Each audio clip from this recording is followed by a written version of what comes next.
সবার উপরে মানুষ সত্য, তাহার উপর নাই। মননে এ বাক্যকে ধারণ করে সিরাজগঞ্জের উল্লাপাড়ার প্রত্যন্ত গ্রাম খাদুলিতে আয়োজিত হল বাৎসরিক বাউল গানের আসর ও সাধু সমাবেশ সাধুগুরুর শান্তিধাম। দুদিনব্যাপী এ বাউল গানের আসরে সঙ্গীত পরিবেশন করেন দেশবরেণ্য বাউল শিল্পীরা। শান্তিধামের ভক্ত অনুসারীরা প্রতি বছরই এ আয়োজন করে থাকে।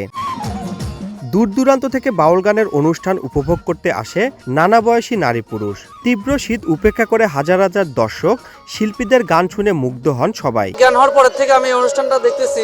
এই অনুষ্ঠানটা খাদুলি গ্রামে খুব জনপ্রিয় অনুষ্ঠান। আমরা আয়োজনে যথেষ্ট সাড়া পেয়েছি, মানুষ আনন্দ নিচ্ছে, ব্যাপকভাবে আনন্দ নিচ্ছে।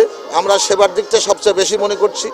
আমার গুরুজনের ইচ্ছা ছিল মানুষের সেবা দাও, সেবা সবচেয়ে বড় ধর্ম, সেই সেবায় আমরা নিয়োজিত। অনুষ্ঠানকে ঘিরে আমাদের এলাকার জামাইঝি এবং আত্মীয় স্বজনকে নিয়ে আসি এবং সেখানে এই উৎসবকে ঘিরে আমরা খাওয়া দাওয়া থেকে শুরু করে পিঠা পার্বণ থেকে শুরু করে সব ধরনের আয়োজন হয় এই উৎসবকে ঘিরে। তাই এই উৎসব আমাদের প্রাণের উৎসব হয়ে দাঁড়িয়েছে। ভবিষ্যতেও এমন আয়োজন অব্যাহত থাকবে বলে জানান আয়োজক কমিটির সদস্যরা। অনুষ্ঠানটা আমাদের ব্যানারটার নামকরণ করা হয়েছে সাধুগুরুর শান্তিধাম। এই সাধুগুরুর শান্তিধাম অনুষ্ঠানটি অত্যন্ত ওই এলাকায় সুখ্যাতি পেয়েছে। অসংখ্য দর্শনার্থী তারা এই ভক্তিমূলক গান শোনে, এই অনুষ্ঠানটাকে উপভোগ করে এবং আমরা চেষ্টা করছি তার ভক্ত হিসাবে এই অনুষ্ঠানটা আজীবন যেন পরিচালনা করে আমরা চালু রাখতে পারি।